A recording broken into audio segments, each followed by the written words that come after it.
apa adanya. Jadi ini asli nyata saya di modul 1 3 visi 2 depan semuanya. Perkenalkan yang berkenal ya, nama saya Kusmeni SPD. Ini saja.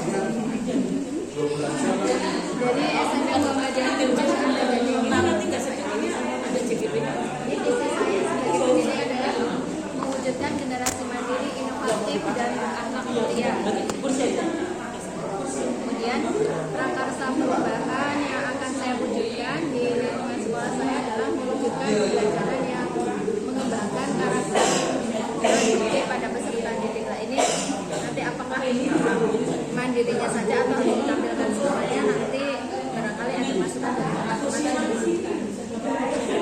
Dan kegiatannya adalah diantaranya adalah ini, saya membuat pembelajaran yang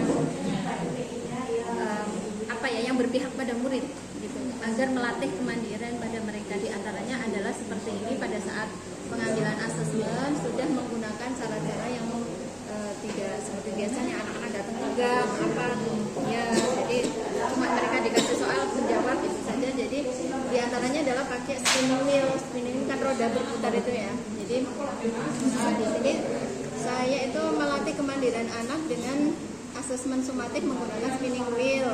Jadi soalnya dipersiapkan, nanti anak-anak itu memilih yang klik nanti soalnya yang nomor berapa, nanti dilihat oh ternyata itu tulisan untuk saya kurang bahasa Inggris untuk introducing. Jadi nanti dia kalau dapat nomor wah aku harus ngomong nih gitu. Jadi melatih mereka untuk bisa mandiri. Oh aku dapatnya ini ya, aku harus bertanggung jawab untuk ya.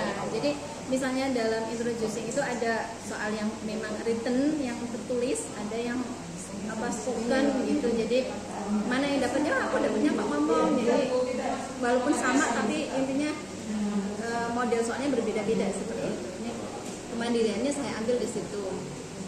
Nah ini videonya, mau dilihat enggak videonya?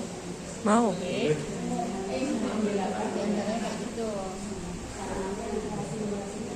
Anak dapat ya. Dan anak-anak itu ternyata senang ya, karena ya, jadi mereka asesmen nggak seperti biasanya, ulangan tidak menegangkan.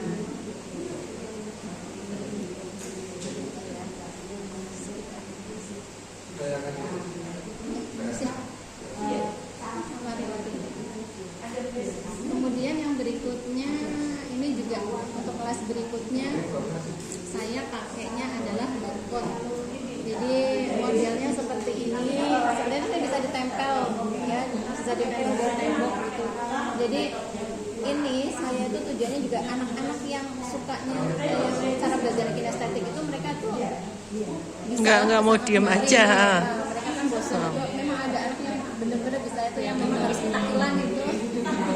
Jadi ketika dikasih seperti ini, dia ternyata duluan antusias duluan, yang tadinya untuk ulangan nggak pernah ngerti ini pakai ini. Jadi saya bikin kelas tipe, jadi ada satu tipe soal bisa 5 soal ya.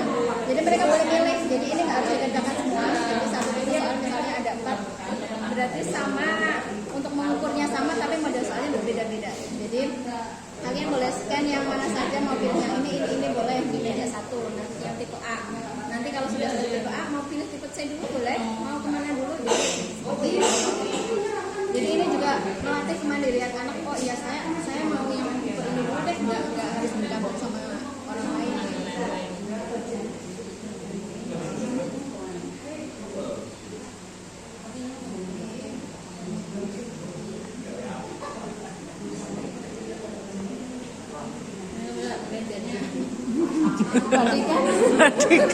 Itu jadi akhirnya program nanti itu anak itu mesti di SD juga begitu. aku tak suruh bawa kelas dari ini pasang program Pengetahuan baru Mbak saya belum pernah dapat. ini modelnya kayak gini Bapak Ibu. Jadi anak-anak nanti soalnya berarti mereka memang, karena saya kebetulan di SMP anak-anak boleh membawa HP ya untuk pembelajaran. Jadi mereka scan terus muncul soalnya, mereka kerjakan pakai kodenya. Nanti setelah selesai nanti mereka akan cari lagi, jadi cari lagi soal yang mana. Jadi sebangku pun Nggak mesti. Iya, pastinya berbeda. Cara mengerjakannya tetap di paper apa di? Saya masih di kertas. Iya. Karena kalau yang seperti Google Form sudah biasa. Nah, ini coba saya cara yang lain gitu. Jadi, ini kan ada 4 meja itu mejanya, jadi mereka boleh ke meja A, B, C, D mau kemana dulu. Nah ini Randy. Nah, itu yang anaknya. Males. Tapi dia duluan Bu. Lagi ya Bu? Ya.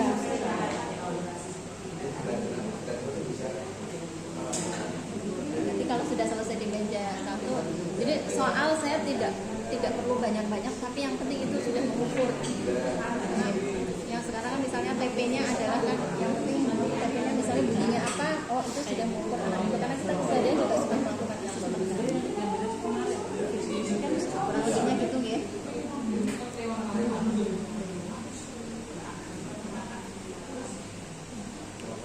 Nah ini saya juga mengambil umpan balik dari peserta didik. Mereka itu saya minta pendapat, di antaranya misalnya gini, apakah model pengambilan asesmen seperti tadi menurutmu menyenangkan? Kebanyakan bilang iya. Terus alasannya katanya ya mudah dijawab, sangat menyenangkan. Intinya pengambilan asesmen seperti ini tidak membosankan dan mudah dipahami. Katanya soalnya sedikit, sangat menyenangkan. Intinya mereka itu mengapresiasi baiklah, tidak seperti biasanya kalau ulangan itu tegang. Iya, mereka pertama kali itu mentalnya kalau ulangan gimana nanti. Karena yang saya lihat iya udah ulangan soalnya belum dibaca udah bisa gitu kan. Yang kita mau, tapi dengan ini mereka muncullah kemandiriannya ini. Nah ini refleksi kegiatannya seperti ini. Adalah asesmen saya menggunakan ini, berarti keberpihakan pada murid sudah ada, karena saya melihat anak-anak mereka masih anak-anak, pasti bermainnya itu pasti masih pengen bermain. Bermain. Zamannya sekarang sudah mereka Gen Z, generasi Z itu mereka butuh tetap menggunakan gadget, karena kita nggak mungkin nggak boleh sama sekali, makanya gadgetnya dimanfaatkan untuk belajar. Ini berarti memang ininya pembelajarannya itu memang membutuhkan Kerja. Kita tuh di sekolah kemarin, aku kok capek ya ternyata ya membuat asesmen seperti ini, membuat pembelajarannya benar itu ternyata lelah gitu. Nggak seperti biasanya ulangan dari bang soal tinggal dibikin soal di memang ketika